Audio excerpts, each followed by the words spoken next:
This is Democracy Now!, democracynow.org, the War and Peace Report. I'm Amy Goodman. We're broadcasting from the epicenter of the pandemic here in the United States, right here in New York City, joined by my co-host Juan Gonzalez from his home in New Brunswick, New Jersey, the state with the second most documented infections in the United States. Juan, it's so good to see you, although I wish you were right here next to me in these times of the pandemic. It's so critical that we stay apart to protect ourselves, our community, and the community at large. Yes, Amy, and good day to you, and welcome to all of our listeners and viewers across the country and around the world.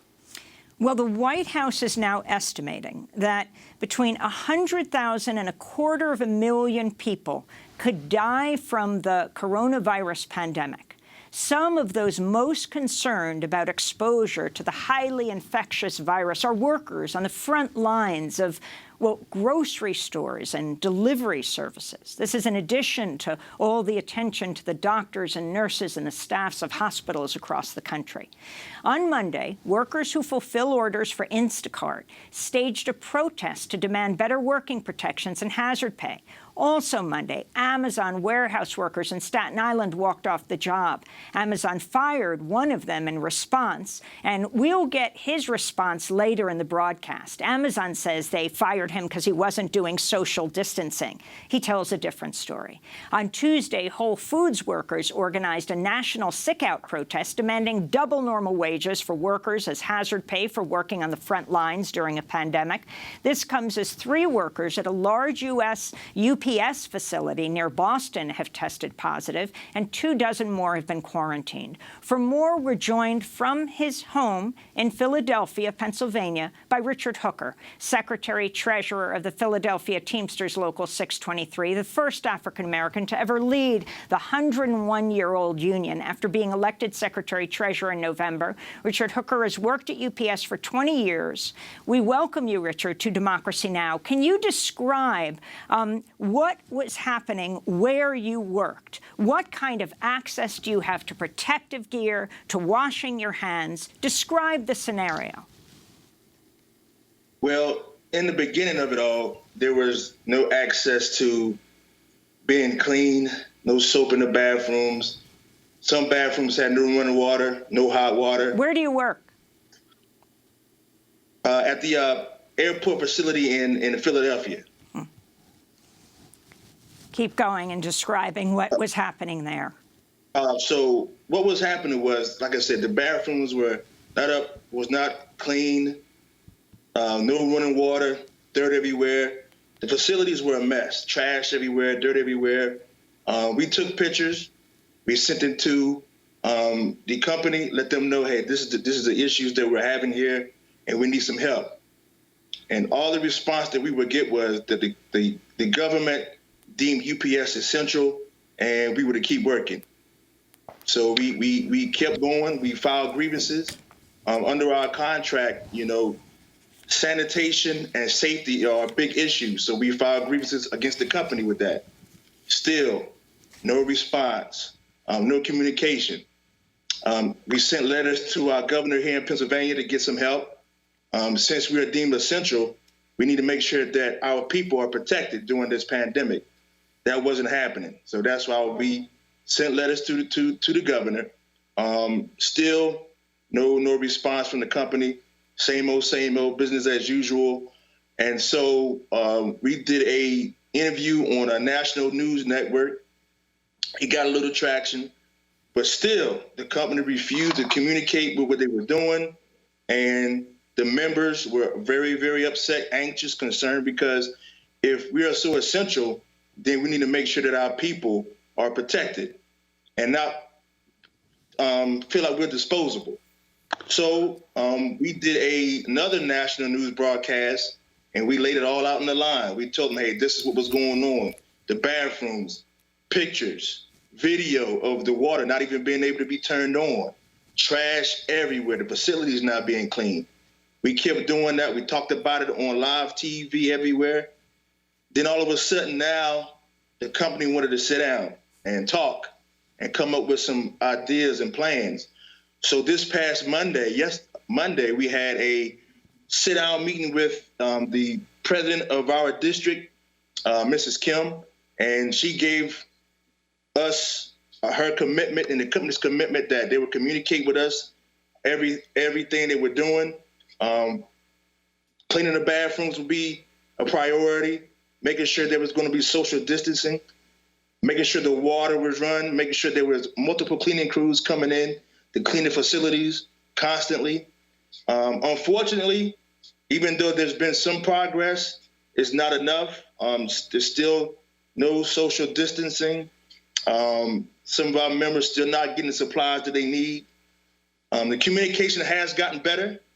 So I'll be relaying some more information to the powers that be to keep this thing going. But again, there's still a big disconnect between what they're saying and then what's really going on in the operation.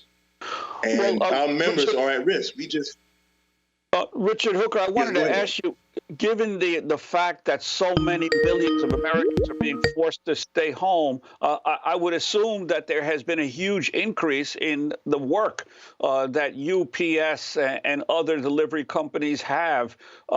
What did you notice any change from the time that most Americans were told to stay in place and stay at home in how the company dealt with the workers before and after the pandemic exploded? There has been an increase in the residential deliveries, not so much in the business, because a lot of businesses, as you guys know, are closed. But when people are sitting at home, they do a lot more ordering. So the residential part has really skyrocketed. Now, there hasn't been a big difference on what the company has done before this pandemic or during it. It's still business as usual. It's not a lot of let's try to get our members the supplies they need. There's not been a concern on their part, even though I know they come out and they say it and they try to downplay what's really going on.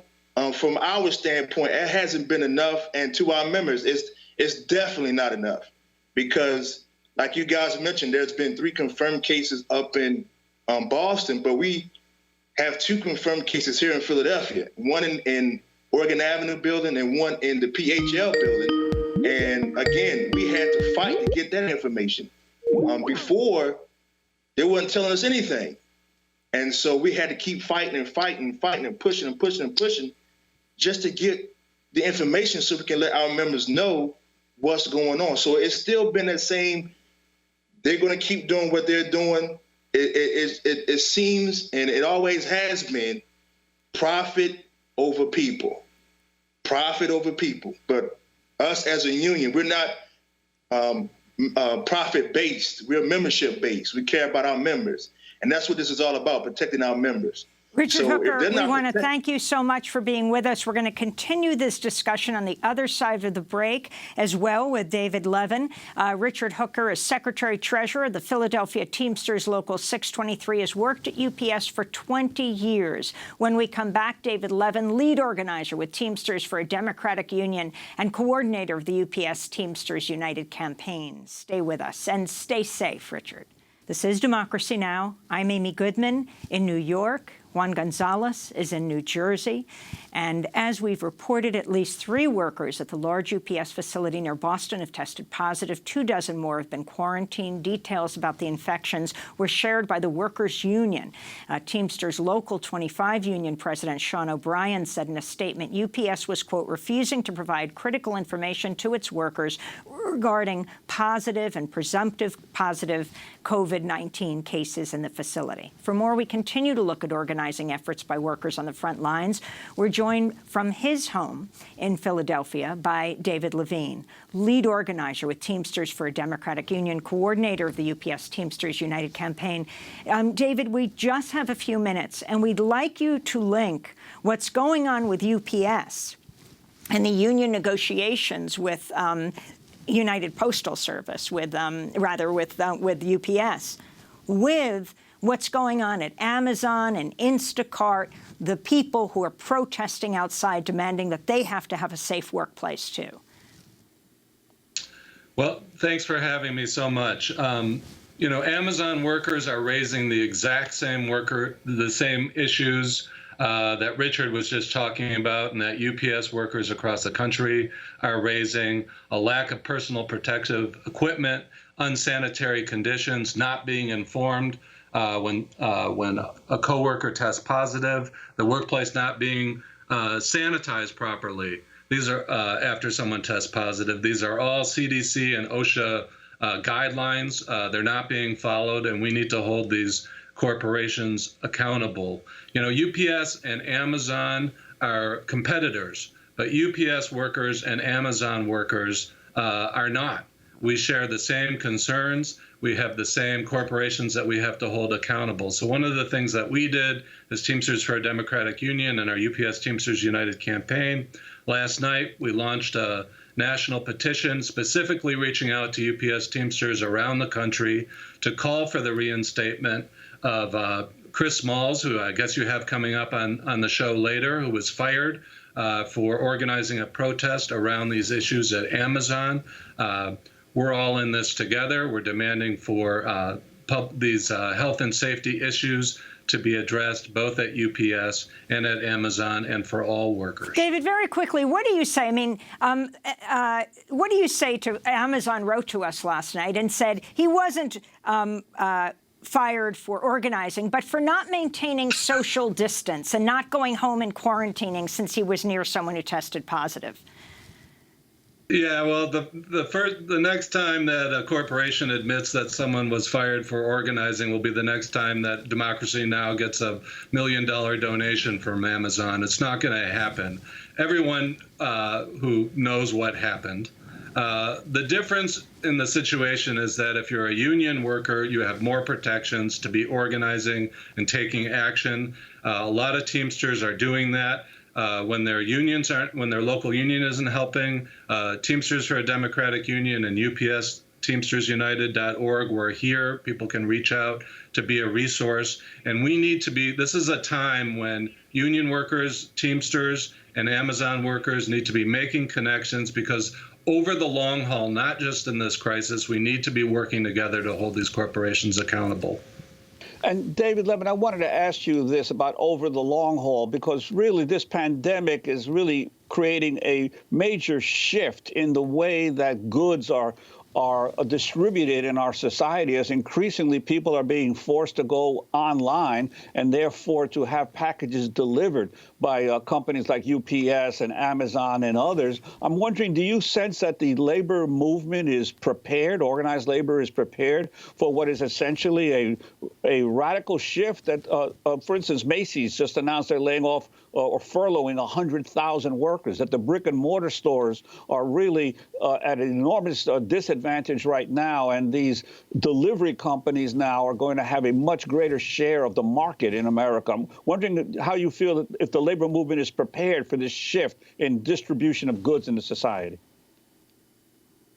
Well, one thing I want to say about UPS, this is a company that makes $6 billion a year. They can track a package at any moment, anywhere around the globe. They track their workers' movements everywhere they are at all times, and they can't seem to track down or won't track down personal protective equipment, masks, gloves, hand sanitizers that workers need. That's why people are organizing to demand that.